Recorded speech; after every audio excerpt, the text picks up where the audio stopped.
Hello બાળ દોસ્તો, આ વિડીયોની અંદર આપણે કીડી અને કબૂતરની વાર્તા સાંભળીશું. એક જંગલમાં એક સુંદર મજાની નદી વહેતી હતી. એ નદીના કિનારે એક મોટું ઝાડ હતું. એ ઝાડ ઉપર એક માળો હતો. એ માળામાં એક કબૂતર રહેતું હતું. એક દિવસ એ કબૂતર માળા પાસે ઝાડની ડાળી પર બેઠું હતું.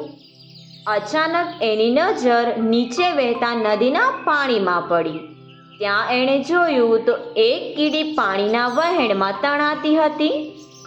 આ જોઈ કબૂતરે કીડીને બચાવવાનું નક્કી કરે છે અને તરત જ ઝાડ પરથી એક પાંદડું તોડી અને કીડી પાસે પહોંચી જાય છે.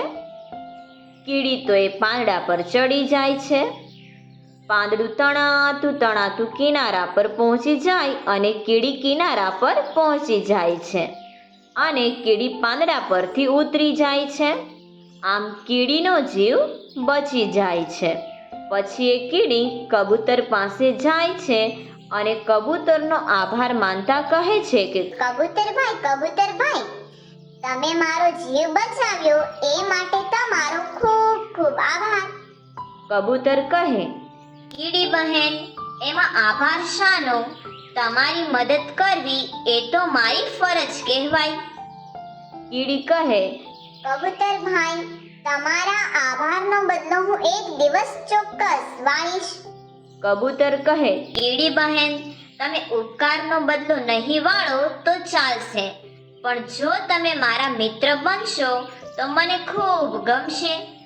કીડી કહે, સારું કબૂતરભાઈ, આજથી આપણે બંને ભાઈ બહેન. પછી એ કીડી તો ઝાડ નીચે દર બનાવી અને રહેવા લાગી અને કબૂતર ઝાડની ઉપર પોતાના માળામાં રહેતું. રોજ તેઓ એકબીજાને મળતા અને વાતો કરતા. આમ તેઓ બંને પાકા મિત્રો બની ગયા. થોડા દિવસો પછી એવું બન્યું કે કબૂતર તેના માળામાં નિરાંતે બેઠું હતું. ત્યારે એક શિકારી શિકારની શોધમાં ફરતો એ ઝાડ પાસે આવી પહોંચે છે અને એ શિકારીની નજર ઝાડ પર બેઠેલા કબૂતર પર પડે છે. કબૂતરને જોઈ શિકારી તો ખુશ થઈ જાય છે અને મનમાં બોલે છે, વાહ, આજે તો સરસ મજાનું કબૂતર હાથ લાગ્યું છે. તેનો શિકાર કરી અને આજ તો તેને ઘરે લઈ જઈ અને ખાઈ જઈશ. એવો વિચાર કરી અને શિકારી તો કબૂતરને મારવા માટે બાણ ખેંચે છે. કબૂતરનું ધ્યાન શિકારી તરફ હતું નહીં, પણ કીડીનું ધ્યાન શિકારી તરફ હતું.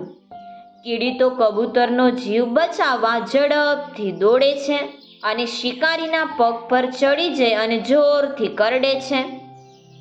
શિકારી બાણ મારવાની તૈયારીમાં જ હતો કે કીડીનો ચટકો લાગતા એનું બાણ હાથથી છૂટી જાય છે અને શિકારી છે નિશાન ચૂકી જાય છે.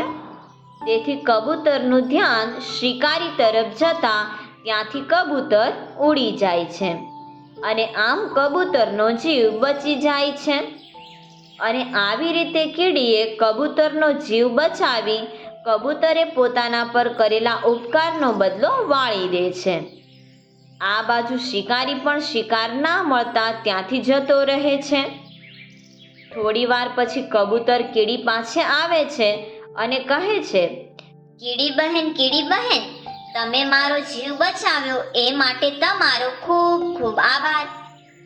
કીડી કહે, કબૂતરભાઈ, એમાં આભાર શાનો?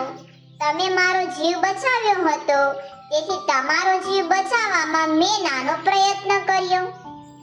આમ કીડી અને કબૂતર સુખ દુઃખમાં એકબીજાની મદદ કરતા અને શાંતિથી રહેતા. તો બાળ મિત્રો, આ વાર્તામાંથી આપણને એ શીખ મળે છે કે મુશ્કેલી સમયે આપણે એકબીજાને મદદ કરવી જોઈએ અને એકબીજા સાથે પ્રેમથી રહેવું જોઈએ. સબસ્ક્રાઇબ કરો અમારી ચેનલ ક્રેઝી કિડ્સ લર્નિંગ. નવા વિડીયોનું નોટિફિકેશન મેળવવા માટે બેલ આઇકોન પ્રેસ કરવાનું ચૂકશો નહીં અને જો તમને વિડીયો પસંદ આવે તો લાઈક અને શેર કરવાનું ભૂલશો નહીં.